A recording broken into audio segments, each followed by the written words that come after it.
तुम्हारे अपने करीबी रिश्तेदारी में ही कुछ लोग ऐसे हैं जो तुम्हारे बारे में सही नहीं सोचते हैं, जो तुमसे जलते भी हैं और तुम्हारे बारे में हमेशा गलत भी सोचते रहते हैं। उन्हें इस बात की जलन होती है कि जब तुम कुछ अच्छा करने लग जाते हो तभी वो अपनी बुरी नज़र से तुम्हें परेशान करने की कोशिश करते हैं। उनको लगता है कि शायद तुम तरक्की के लिए बने ही नहीं हो और इसीलिए वो तुमसे जलते हैं। उन्हें लगता है कि जब तक तुम कुछ नहीं करते हो और जब तक तुम्हारे पास कोई काम नहीं है तब तक वो खुश रहते हैं, उन्हें खुशी मिलती है। और तुम्हें ये बात बता देता हूँ कि वो पीठ पीछे तुम्हारी चुगलियाँ भी करते हैं, तुम्हारे बारे में बहुत गलत भी लोगों को भड़काते हैं, लेकिन इसके बावजूद भी उनके पास हमेशा कोई ना कोई दुख, कोई ना कोई तकलीफ़ बनी रहती है। और इसका कारण मैं बताता हूँ,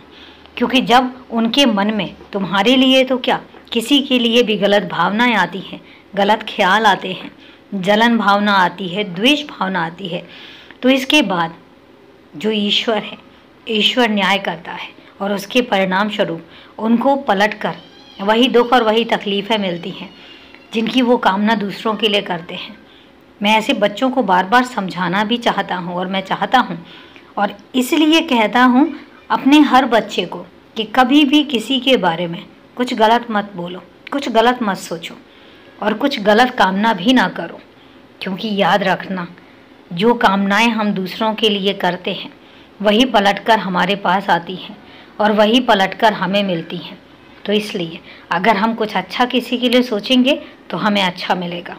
और अगर हम कुछ गलत किसी के लिए सोचेंगे तो हमें गलत मिलेगा। और यही कारण है कि दूसरों के लिए हमेशा अच्छा सोचना चाहिए, क्योंकि पलटकर भी वही आता है। और जितना हो सके अगर कोई तुमसे सहायता के लिए कहता है तो जितनी हो सके अपनी सक्षमता के हिसाब से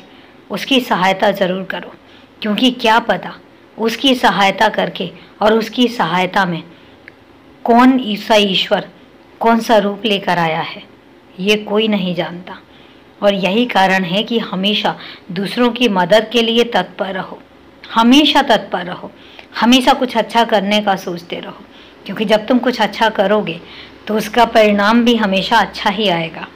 और जब परिणाम अच्छा आएगा तो उससे दुगनी खुशी भी आएगी। और यही कारण है कि मैं तुमसे कहता हूँ हमेशा मदद करने की नीयत भी रखो, भावना भी रखो और जितना हो सके उतना मदद करो भी, क्योंकि तुम्हारी एक मदद से क्या पता किसकी कितनी सहायता होती है और उसके मुंह से कितना आशीर्वाद निकलता है, वो दिल से तुम्हें कितना आशीर्वाद देता है। और जब किसी के मुंह से, किसी के दिल से आशीर्वाद निकलता है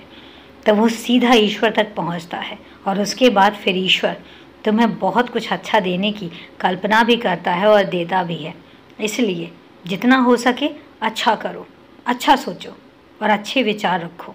खुश रहो, हमेशा खुश रहो।